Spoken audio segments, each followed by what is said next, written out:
Hello साथियों, नमस्कार। Polytechnic पाठशाला यूट्यूब चैनल पर आप सभी का स्वागत है। पिछले लेक्चर में इंडक्शन मोटर का कंस्ट्रक्शन पढ़ाया गया था। अभी कंस्ट्रक्शन ही चल रहा है और ये लास्ट, उसके बाद ये स्लॉट्स अभी पढ़ाया जा रहा है। उसके बाद रोटर पढ़ाया जाएगा, फिर उसके बाद वर्किंग प्रिंसिपल बताया जाएगा। ठीक है, वो वर्किंग प्रिंसिपल बताने से पहले हो सकता है कि मैं रोटेटिंग मैग्नेटिक फील्ड के बारे में आप लोगों को क्या करूं, बताऊं। ठीक है, तो पहले स्लॉट्स के बारे में देख लेते हैं, क्योंकि अब जो टॉपिक कंस्ट्रक्शन में पढ़ते जा रहे हैं वो कंप्लीट होता जाए ताकि बाद में छूटे ना। हालांकि स्लॉट्स उतना इम्पोर्टेंट नहीं है, लेकिन कंपटीशन के लिए क्या है, इम्पोर्टेंट है। तो आप लोग अच्छे तरीके से इसे देखिएगा। बहुत थोड़ा जटिल टॉपिक है। इसमें क्या होता है कि इसको पढ़ने से पहले ना थोड़ा बेसिक जानना ज़रूरी होता है। बेसिक इलेक्ट्रिकल इंजीनियरिंग जानना बहुत ही ज़्यादा क्या होता है, ज़रूरी होता है। जैसे इलेक्ट्रिकल मशीन फर्स्ट आपको पढ़ाया जा रहा है वहाँ पे, यहाँ पर तो अभी सेकंड पढ़ाया जा रहा है, इलेक्ट्रिकल मशीन सेकंड। और उसमें कुछ बच्चे फर्स्ट वाले में ये पूछ रहे हैं कि सर इंसुलेशन क्या होता है। तो इंसुलेशन क्या है, बेसिक का टॉपिक है। अब इंसुलेशन अगर यहाँ पर हम शब्द बोल रहे हैं तो वो चीज़ आपको समझ में आ जाना चाहिए, इंसुलेशन क्या होता है। ठीक है, तो बहुत सारी चीज़ें हैं जो आप बेसिक में नहीं पढ़े हैं, तो उसको आप पढ़ते रहिए। जैसे मैग्नेटिज्म चैप्टर, मशीन को समझने के लिए मैग्नेटिज्म चैप्टर को पढ़ना बहुत ज़्यादा ज़रूरी होता है। तो मैग्नेटिज्म चैप्टर को अच्छे तरीके से पढ़ लीजिए, समझ में। वहाँ पर लेंज का नियम पढ़ लीजिए और स्टेट का नियम पढ़ लीजिए, एम्पियर का नियम पढ़ लीजिए।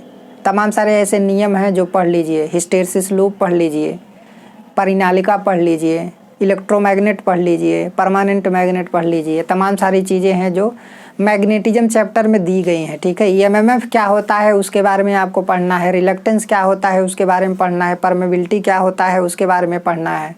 और परमेबिलिटी के बाद जो टॉपिक होता है, जैसे ससेप्टिबिलिटी क्या होता है, डायामैग्नेटिक मटेरियल क्या होता है, पैरामैग्नेटिक मटेरियल क्या होता है, और उसके बाद जो है फेरोमैग्नेटिक मटेरियल क्या होता है, एंटी फेरोमैग्नेटिक मटेरियल क्या होता है। तो तमाम सारे ऐसे मटेरियल्स होते हैं जिसको पढ़ना आपके लिए बहुत ही ज़्यादा क्या है, ज़रूरी है। समझ में आया, ताकि आप ये समझ पाएँ कि यहाँ पर कौन सा मटेरियल क्या हो रहा है, यूज हो रहा है। अगर वो बेसिक मैग्नेटिज्म चैप्टर आपका अच्छे तरीके से क्लियर नहीं है तो आगे जब हम इंटरनल चीज़ जब आपको समझाएंगे इलेक्ट्रिकल मशीन में, तो यहाँ पर क्या होगा, प्रॉब्लम होगा। क्योंकि हर एक चीज़ मैग्नेटिज्म से ही रिलेटेड है। यहाँ पर इलेक्ट्रोमैग्नेट से रिलेटेड है। करंट अंदर जाएगी, करंट बाहर आएगी, फिर वहाँ पर मैग्नेटिक फील्ड कैसे बनेगा, किधर नॉर्थ बनेगा, किधर साउथ बनेगा। तो ये सारी चीज़ें पढ़ने में आपको क्या करेंगी, प्रॉब्लम्स क्रिएट करेंगी। समझ में आया। तो इस वजह से बेसिक को पढ़ना ज़रूरी होता है। जो चीज़ पढ़िए अच्छे से पढ़िए, धीरे धीरे पढ़िए। ज़रूरी नहीं है कि एकदम आधी आ गया है, हमें ये पढ़ना है वो पढ़ना है, एकदम टेंशन लेके बैठ जाएँ तो कुछ नहीं होने वाला है। ठीक है, तो इसलिए पढ़ाई को पढ़िए, एक बार पढ़िए, दो बार पढ़िए, लेकिन बहुत अच्छे तरीके से पढ़िए, कॉन्सेप्ट आपका क्लियर होता चले। ठीक है, ऐसा नहीं कभी एक ही चीज़ को हम 10 बार दोहराएं, तो 10 बार पढ़ने में तो 10 बार आपका टाइम क्या होगा, नुकसान होगा। क्योंकि बहुत सारी चीज़ें हैं भाई, नॉन-टेक कंपटीशन की तैयारी के लिए हमें नॉन-टेक भी क्या करना होता है, पढ़ना होता है। तो इस चीज़ को ध्यान में रख करके हमें पढ़ाई करनी चाहिए। अपना टाइम बिल्कुल मत गंवाइए, पढ़ने में टाइम व्यतीत कीजिए। देखिए, नॉलेज होगा तभी आपको सिलेक्शन कहीं मिलेगा अच्छे तरीके से। हर एक चीज़ के बाद, अब आजकल क्या है, हर एक चीज़ के बारे में नॉलेज होना क्या है, बहुत ही ज़्यादा ज़रूरी है। चाहे वो नॉन टेक हो, चाहे टेक्निकल हो। टेक्निकल केवल आप पढ़ के कुछ नहीं उखाड़ पाएंगे। ठीक है, नॉन टेक भी पढ़ना आपके लिए क्या है, बहुत ही ज़्यादा ज़रूरी। जितना आप टेक्निकल पढ़ेंगे उतना ही ज़्यादा आप नॉन टेक पढ़ेंगे। और नॉन-टेक, इन सब की तैयारी के बावजूद सभी चीज़ों की आप तैयारी करेंगे तब जाके आपका नॉन-टेक तैयार होगा। टेक्निकल तो अलग चीज़ है। तो टेक्निकल एक बार दो बार अगर आप नोट्स बना लेते हैं, रिवीजन करते रहते हैं, तो टेक्निकल आपका तैयार रहता है। कुछ ऑब्जेक्टिव क्वेश्चन भी आर.के. राजपूत, बी.के. मेहता का लेकर आप सॉल्व करते रहेंगे तो उससे क्या होती रहेगी, तैयारी होती रहती है। ठीक है, लेकिन इसके अलावा बहुत सारी चीज़ों को तैयार करना बहुत ज़्यादा ज़रूरी होता है। जैसे कि नॉन-टेक में है, जैसे हिंदी हो गया, रीजनिंग हो गया, मैथ हो गया, तमाम सारी चीज़ें। क्योंकि बहुत सारी ऐसी वैकेंसीज हैं इलेक्ट्रिकल में जहाँ पे रीजनिंग, मैथ वगैरह सब चीज़ें क्या की जाती हैं, पूछी जाती हैं। जैसे एनटीपीसी में भी मैथ पूछा जाता है, रीजनिंग पूछा जाता है, जीके पूछा जाता है, टेक्निकल पूछा जाता है। तो सब चीज़ों को लेकर के ही आपको चलना है, क्योंकि पढ़ने वाले बहुत ही ज़्यादा हो रहे हैं। ठीक है, तो कंपटीशन बहुत ज़्यादा बढ़ रहा है और सभी पढ़ाई कर ही रहे हैं। सबका नॉन-टेक तैयार है, सबका टेक्निकल तैयार है। तो कंपटीशन क्या है, बहुत ही ज़्यादा बढ़ गया है। तो इसलिए अगर आप अपना टाइम नुकसान करेंगे तो आप पीछे रह जाएंगे, और जो टाइम का सही यूज कर रहा है वो आगे निकल जाएगा। तो इसलिए अभी से सारी चीज़ों को लेकर के चलिए, ठीक है, अभी से सारी चीज़ों को लेकर के चलेंगे तो आगे आपको प्रॉब्लम नहीं होगी। इसलिए धीरे धीरे जो चीज़ें आपकी कमज़ोर हैं उसको आप पढ़ते चलिए। टेक्निकल तो चलिए ठीक है, टेक्निकल डिप्लोमा में पढ़े, फिर एक बार आप पढ़ लेंगे अच्छे तरीके से तो वो तो क्लियर हो जाएगा, ठीक है। लेकिन उसके बाद नॉन टेक भी आपको पढ़ना उतना ही ज़्यादा क्या है, ज़रूरी है। अगर हम स्लॉट्स की बात करें तो 3 फेज इंडक्शन मोटर में स्लॉट्स जो है 3 प्रकार का होता है। एक वो आपका ओपन स्लॉट्स होता है, स्लॉट्स, एक क्लोज स्लॉट्स होता है, और एक क्या होता है, सेमी क्लोज स्लॉट्स होता है, सेमी क्लोज स्लॉट्स, ठीक है। आपको पता है कि इंडक्शन मोटर में एक रोटर होता है और एक क्या होता है, स्टेटर होता है। एक रोटर होता है और क्या होता है, स्टेटर होता है। तो सबसे पहले ओपन स्लॉट्स के बारे में पढ़ेंगे।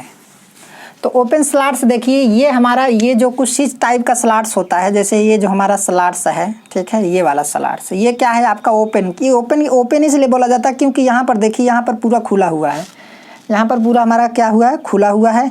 ये हमारा क्या है, रोटर पार्ट है, ये स्टेटर पार्ट है, ये क्या है आपका, स्टेटर पार्ट है, ठीक है।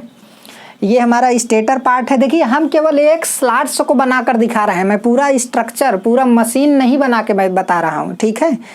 तो पूरा मशीन तो मैंने पहले उसका फिगर बनवा दिया है, आप लोग समझ गए होंगे, नहीं तो अपने बुकों में भी अच्छा फिगर है उसका, आप देख सकते हैं। तो ये क्या है, ये स्टेटर पार्ट है। ये ऐसे जब आप सिलेंड्रिकल पूरा देखेंगे तो चारों तरफ से ऐसे बनेगा, ठीक है। ये स्टेटर पार्ट है, स्टेटर का ये स्लॉट्स है, और ये आपका क्या है, रोटर है। तो रोटर का भी मैंने पूरा पार्ट दिखाया नहीं है, इसलिए मैंने आपको पहले यहाँ पर समझाने के लिए मैं इसको आपको बता दे रहा हूँ, ठीक है। तो ये हमारा क्या है, ओपन स्लॉट्स है। अब यहाँ पे ध्यान से देखिए, जैसे हमारा क्या है, ओपन स्लॉट्स है, तो यहाँ पर हमारा कंडक्टर क्या किया गया है, रखा गया है। तो कंडक्टर में करंट जो है अंदर की दिशा में जा रही है। करंट अगर अंदर जाएगी तो मैग्नेटिक फील्ड का डायरेक्शन क्या होगा, क्लॉकवाइज होगा, ठीक है। तो मैग्नेटिक फील्ड का डायरेक्शन क्या होगा, क्लॉकवाइज होगा।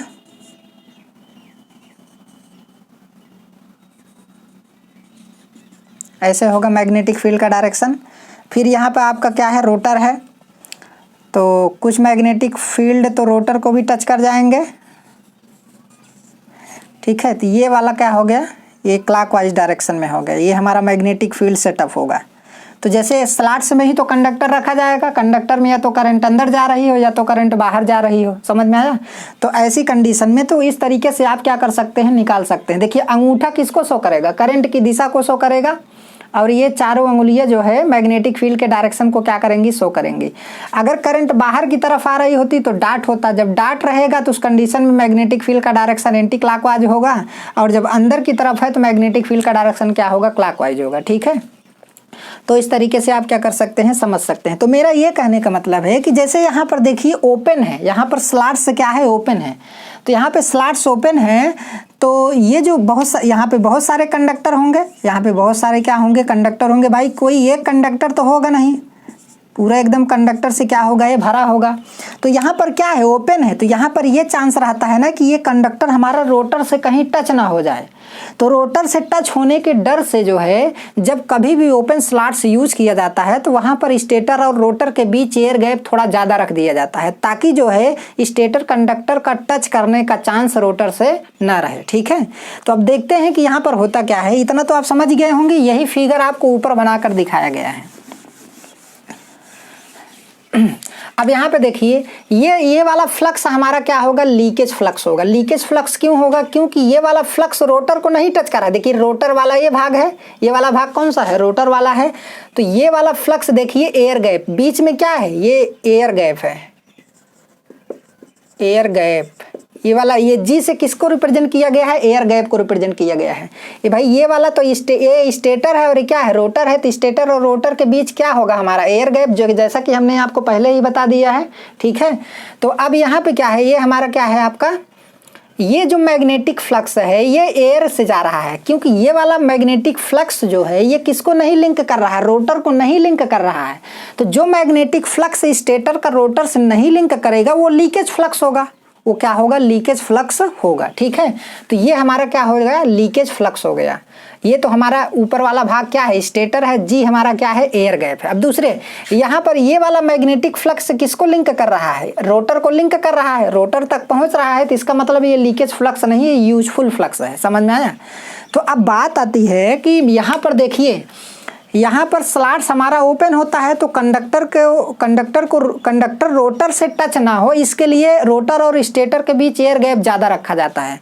जब एयर गैप ज़्यादा रखा जाता है तो एयर वहाँ पे ज़्यादा होगा, तो जब एयर ज़्यादा होगा तो वहाँ पर उसका रिलक्टेंस क्या होगा, बहुत ही ज़्यादा होगा। समझ में आया। वहाँ पर रिलक्टेंस अगर ज़्यादा होगा तो एयर में फ्लक्स क्या होगा, कम होगा, तो लीकेज फ्लक्स वहाँ पर क्या हो जाएगा, कम हो जाएगा। समझ में आया। तो जब रिलक्टेंस ज़्यादा होगा तो बहुत ज़्यादा फ्लक्स हमें डेवलप करना पड़ेगा, तो बहुत ज़्यादा फ्लक्स डेवलप करने के लिए हमें मैग्नेटाइजिंग करंट को क्या करना पड़ता है, बढ़ाना पड़ता है। हमें मैग्नेटाइजिंग करंट को क्या करना पड़ता है, बढ़ाना पड़ता है। देखिए मैं आपको बता रहा हूँ, जैसे होता है कि फाई बराबर होता है यम यम यफ, यम यम यफ को हम क्या बोलते हैं, n into I, n into current I. ठीक है, बटे क्या होता है, रिलक्टेंस होता है, रिलक्टेंस। अब आपको पता है ये मान लीजिए लीकेज फ्लक्स होगा, ये हमारा क्या है, रिलक्टेंस है। तो जब एयर गैप ज़्यादा होगा, आप सोचिए कि जब एयर गैप क्या होगा, ज़्यादा होगा, तो रिलक्टेंस हमारा ज़्यादा होगा। जब रिलक्टेंस ज़्यादा होगा तो लीकेज फ्लक्स हमारा क्या होगा, कम होगा। समझ में आया। जब लीकेज फ्लक्स कम होगा तो पहले तो ये पॉइंट हो गया कि रिलक्टेंस एयर का क्या होता है, ज़्यादा होता है। यहाँ पर एयर गैप ज़्यादा है तो एयर ज़्यादा होगा, तो रिलक्टेंस कहाँ पर, वहाँ पर क्या होगा, ज़्यादा होगा। रिलक्टेंस वहाँ पर ज़्यादा होने की वजह से फ्लक्स वहाँ पे क्या होगा, कम होगा। समझ में आया। फ्लक्स वहाँ पे क्या होगा, कम होगा, और बहुत कम फ्लक्स जो है रोटर तक क्या हो पाएंगे, पहुँच पाएंगे। ठीक है। अब दूसरी बात क्या है, अगर रिलक्टेंस बढ़ रहा है तो एयर गैप अगर बढ़ रहा है तो रिलक्टेंस बढ़ेगा, तो वहाँ पर उतना फ्लक्स डेवलप करने के लिए जितना हमको ज़रूरत है, रोटर को टच कराने की जितनी ज़रूरत है, उतना फ्लक्स डेवलप करने के लिए हमें एक्स्ट्रा मैग्नेटाइजिंग करंट की ज़रूरत पड़ेगी। हमें एक्स्ट्रा मैग्नेटाइजिंग करंट की क्या पड़ेगी, ज़रूरत पड़ेगी। समझ में आया। तो मैग्नेटाइजिंग करंट से क्या बनता है, रिएक्टिव पावर बनता है। रिएक्टिव पावर एक ऐसा पावर होता है जो मैग्नेटिक फ्लक्स को जनरेट करने का काम करता है। समझ में आया।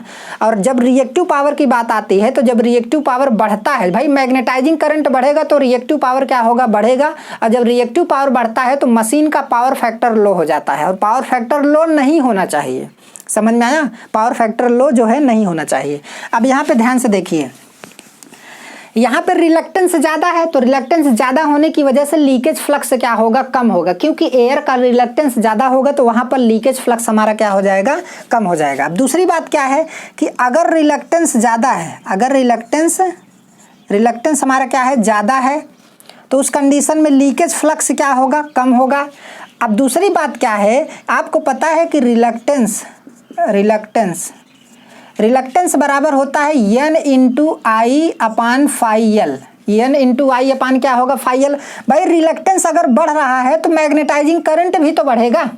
मैग्नेटाइजिंग करंट है, देखिए रिलक्टेंस बराबर, यहाँ पे बना दे फिगर,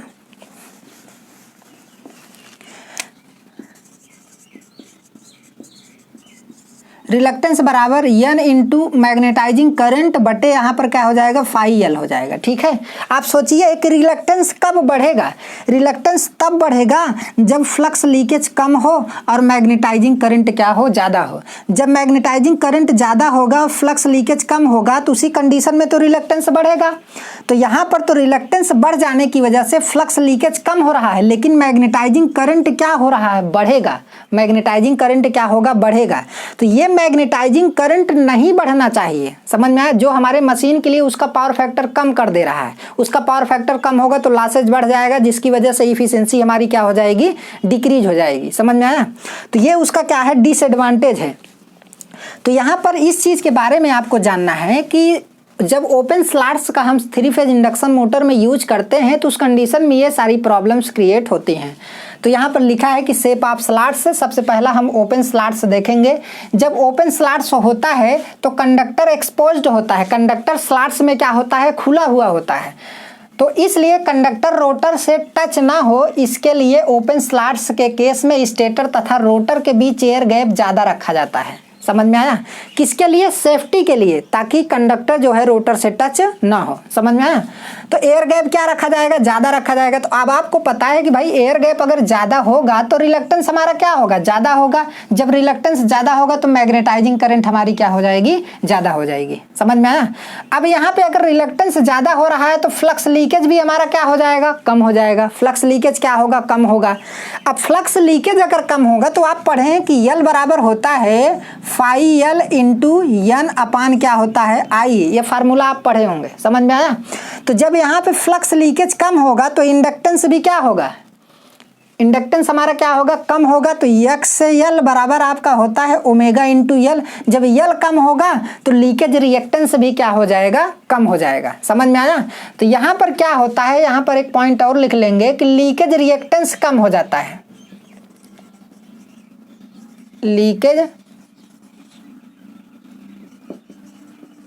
रिएक्टेंस कम हो जाता है। लीकेज रिएक्टेंस भी क्या हो जाता है? कम हो जाता है। इसके अनुसार आप लोग नोट कर लीजिएगा, ठीक है? क्योंकि यहाँ पर फ्लक्स लीकेज कम होगा तो यहाँ पर लीकेज रिएक्टेंस इंडक्टेंस हमारा कम हो जाएगा, और जब इंडक्टेंस कम होगा तो हमारा एक्सेल भी क्या हो जाएगा? कम हो जाएगा। एक्सेल क्या है? रिएक्टेंस है। एक्सेल क्या है? Reactance, inductive reactance. इसी को हम लीकेज रिएक्टेंस के नाम से क्या करते हैं? जानते हैं। समझ में आया? तो यहाँ पे हम क्या करेंगे? लीकेज रिएक्टेंस भी हमारा कम हो जाएगा क्योंकि फ्लक्स लीकेज हमारा क्या हो रहा है? कम हो रहा है। तो ये सारे टॉपिक को आपको जानना जरूरी है। अब देखिए दूसरी बात क्या है, जब ओपन स्लॉट्स होता है तो आप सोचिए कि यहाँ पर देखिए, यहाँ पर एयर गैप इतना है, यहाँ पर एयर गैप कितना है? इतना है। लेकिन यहाँ पर एयर गैप क्या हो गया? इतना हो गया। यहाँ पर एयर गैप बढ़ गया। तो स्लॉट्स के अंदर, यहाँ पर रोटर और स्लॉट्स के अंदर तक का एयर गैप कुछ और होता है, और यहाँ पर एयर गैप क्या है? कुछ और है। इसका मतलब क्या है कि जब ओपन स्लॉट्स होता है तो हर जगह एयर गैप क्या होता है? नॉन यूनिफॉर्म होता है। एयर गैप नॉन यूनिफॉर्म होने की वजह से जो यहाँ पर फ्लक्स डेवलप होता है वो फ्लक्स का वेव फॉर्म साइनोसाइडल नहीं हो पाता है, जबकि साइनोसाइडल होना चाहिए। समझ में आया? साइनोसाइडल नहीं होता है। तो नॉन यूनिफॉर्म गैप होने की वजह से इसमें हार्मोनिक डेवलप होता है, जिसे स्लॉट हार्मोनिक के नाम से क्या करते हैं? जानते हैं।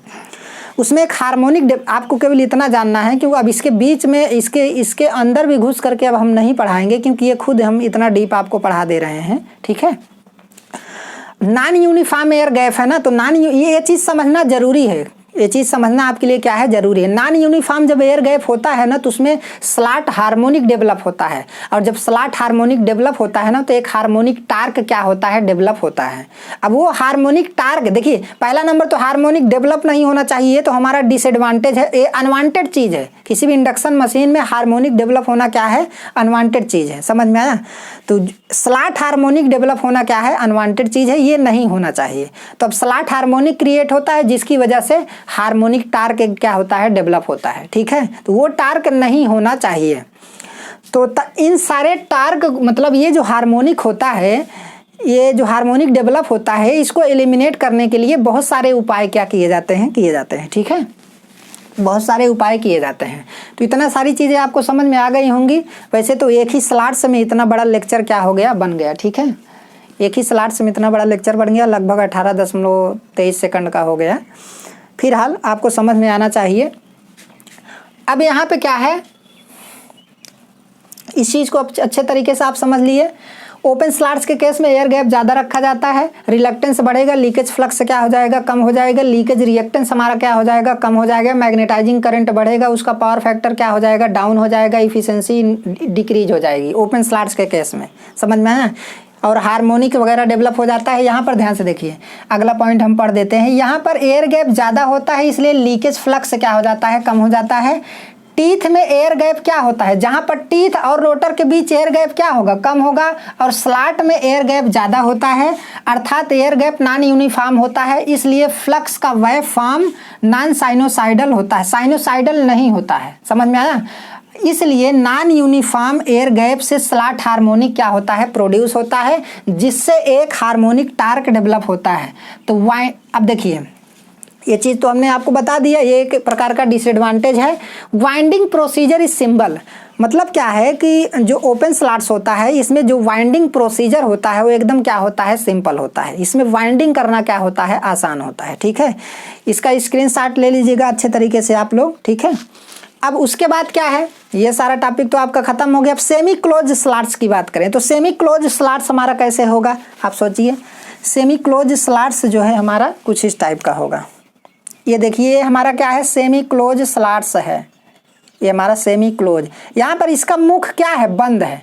यहाँ पर इसका मुख बंद है, तो मुख बंद होने की वजह से कंडक्टर का नीचे जाने का कोई संभावना नहीं होता है। समझ में आया, कंडक्टर यहीं पर आकर के क्या हो जाएगा, रुक जाएगा। तो कंडक्टर का रोटर से टच करने की संभावना बहुत कम होती है।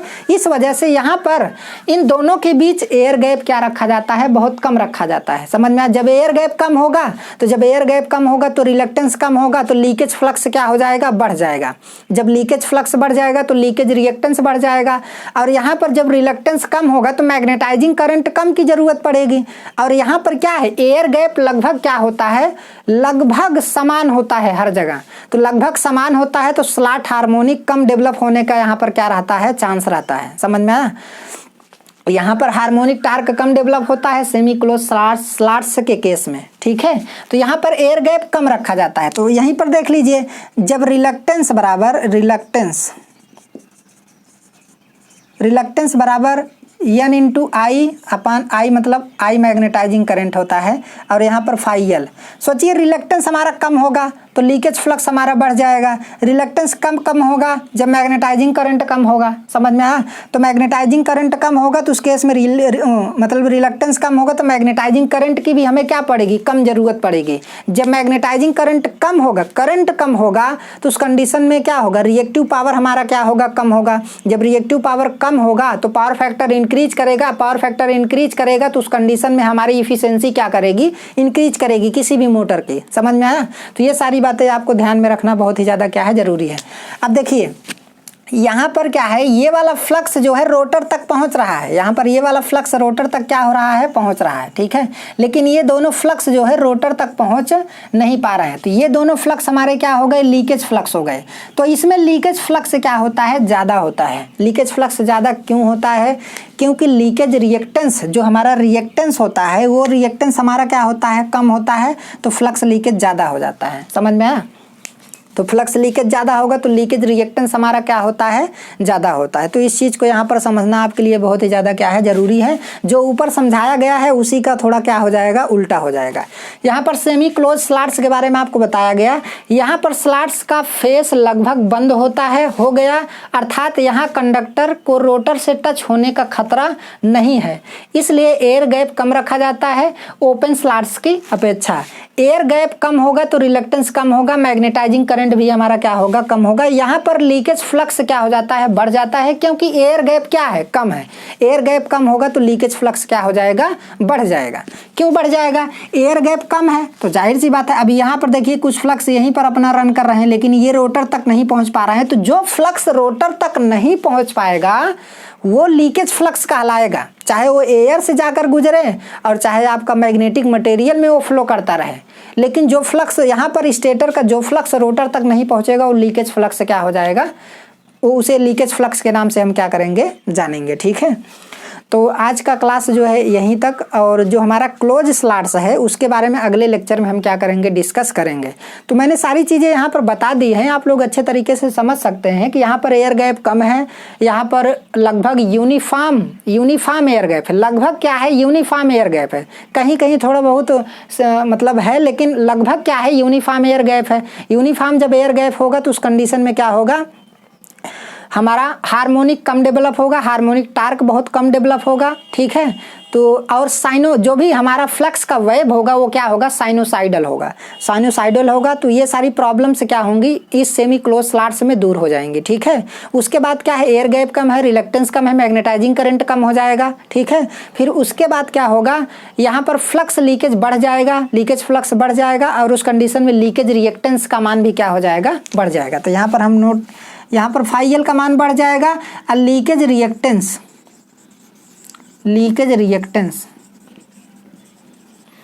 यहाँ पर बढ़ जाएगा। ये सारे टॉपिक को जितना मैंने आपको बताया है इसे आप लोग अच्छे तरीके से नोट्स में कंप्लीट कर लीजिए। अगर कहीं आप जेई के कोचिंग भी करेंगे ना तो वहाँ पर ये सारी चीज़ें आपको नहीं बताई जाएंगी, इसलिए ध्यान से इसे अभी से पढ़ लीजिए। अगर आप ऐसे कंटिन्यूअस पढ़ते चले जाएंगे तो आपको कहीं कोचिंग करने की भी ज़रूरत नहीं है। बस इतना जो चीज़ हम आपको बता रहे हैं उतना ध्यान में रखते चलिए, ठीक है। तो आज का क्लास यहीं तक, धन्यवाद।